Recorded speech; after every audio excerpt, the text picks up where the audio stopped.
Good day, everyone. My name is Sonwabo Jongile, and I'm about to demonstrate how the adaptive release function works.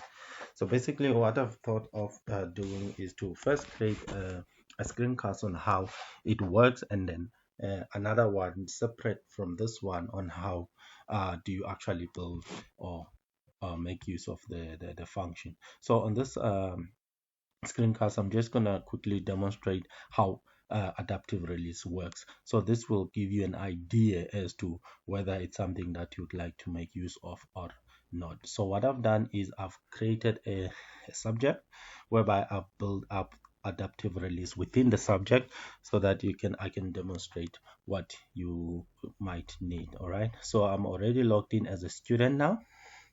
So your students, once you have your subject set up for adaptive release, they will go to your week. Say for an example, you have week 1 there. They will access your week, and then within week 1, they will actually see what you have in there. However, what they will see is only what you want them to see. So for now, as you can see, the only thing that's there is your screencast. So you'll probably add up a screencast or what do you call a podcast, right, for your students, and then you would actually dump it in here. So your students would actually watch your screencast or your podcast. Today I'm going to be actually play this. Once they're done watching the podcast, as they scroll down, or the screencast, and they're comfortable with it, as they scroll down, they'll have mark reviewed. So once they click the button mark review, now what Blackboard will do, it will release another topic, which is the actual articles, for an example. So now that the student has watched a podcast or a screencast, now the Blackboard has released articles that the students can actually view. So this will be learning through acquisition, and now you have released another content whereby they can learn through inquiry. All right, so your students will download or watch read the article online, and then once they're done, then and they are comfortable, then they again click on mark reviewed. So they're done with that section or that part of the structure.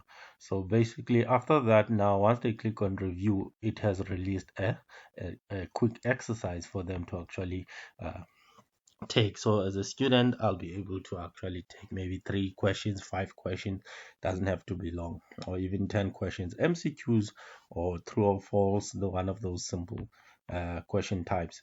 So you also, even if you like, you can also add like small essay type of questions if you like. It's entirely up to you.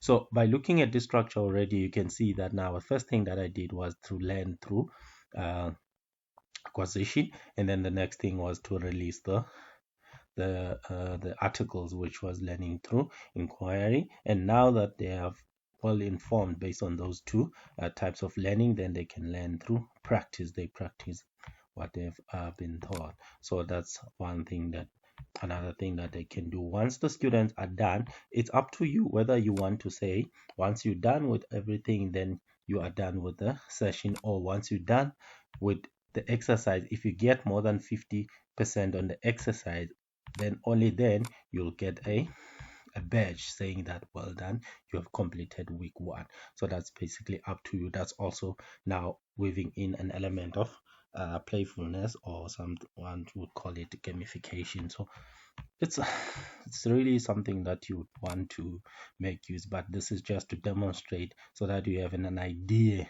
of what adaptive release is all about. All right, thank you very much. I'll make another screencast is to demonstrate how you can build the adaptive learning feature within your Blackboard content area. Thank you very much. Bye.